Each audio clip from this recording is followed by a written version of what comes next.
Moi, je le répète et je maintiens mes propos, on ne peut pas faire les choquer sur la propagande Yamal Ballon d'Or quand de l'autre côté, il y a une propagande Mbappé Ballon d'Or. L'argument, c'est il est meilleur buteur de Liga. Mais il ne gagne pas la Liga, c'est Yamal qui finit meilleur joueur. L'argument, c'est il est meilleur buteur de LDC. Il ne gagne pas la LDC, c'est le PSG, c'est Kvara qui gagne. Il finit meilleur buteur de Coupe du Monde. Il ne gagne pas la Coupe du Monde, c'est Rodri le meilleur joueur et c'est l'Espagne qui gagne la Coupe du Monde. Et même soulier d'or, il ne le termine pas, c'est Kane qui le prend. Donc la propagande, elle est basée sur quoi? Toute l'année, on a entendu des Madrilènes nous expliquer que Mbappé était le problème du Real, même si c'était des votes fake. Il y a eu une pétition pour virer Mbappé. Beaucoup ont apprécié le mouvement. Et là, maintenant, dans un monde où les Barcelonais propagandent Yamal, qui vient avec une Coupe du Monde et une Liga, dans un monde où les Parisiens propagandent Kvara et Dembélé pour une LDC et une Ligue 1, dans un monde où les Bavarois propagandent Kane pour une Bundesliga plus des stats et des parcours en LDC et en Coupe du Monde. Et t'en as qui propagandent Mbappé pour début et 0 titre, saison blanche. Dans tous ces noms-là, la propagande qui vous dérange le plus, c'est Yamal. Les gars, c'est que vous avez un problème. Que Yamal ne fasse pas partie de vos favoris, je peux l'entendre. Et qu'il ne soit pas dans la discussion des 5, ça, j'écouterai jamais.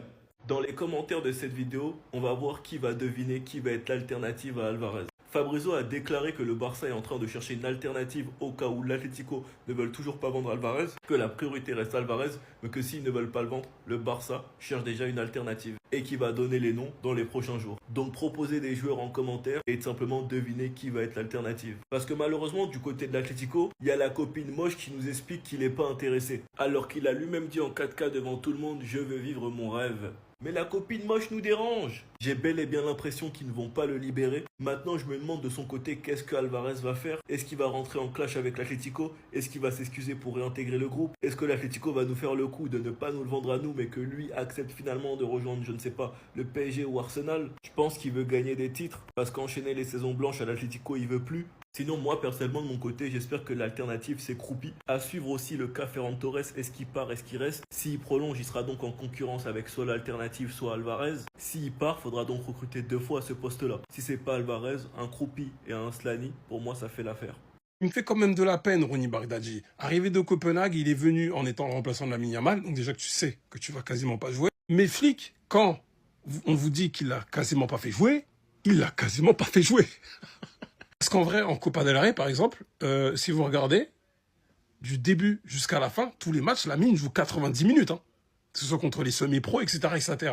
C'est une dinguerie. Malheureusement, l'arrivée d'Adeyemi le condamne à partir, en fait. Maintenant, il jouait pas déjà, mais là, c'est mort. C'est son protégé.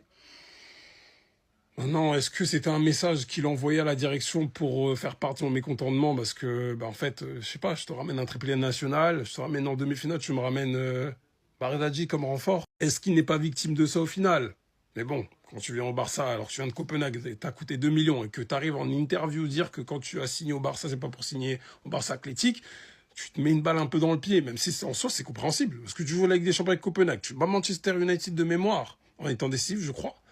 Et tu es en Barça, c'est pour jouer au Camp Nou, c'est pas pour jouer en D4, en plus on est descendu, donc ouais. On va voir comment il sera traité par Flick lors du premier match amical demain, déjà.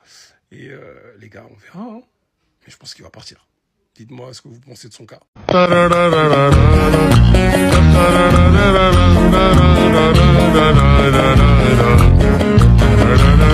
La relation entre le néerlandais et le coach allemand Hansi Flick, les gars, est très tendue. Donc entre De Jong et le coach. Donc De Jong, les gars, avait refusé d'être titulaire contre l'Atlético Madrid lors du match retour en Ligue des Champions. Donc il y a quelques semaines. Hein.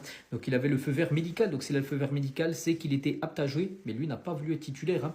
Mais il avait déclaré qu'il ne voulait prendre aucun risque parce qu'il y avait la Coupe du Monde, bien sûr, qui arrivait. Hein.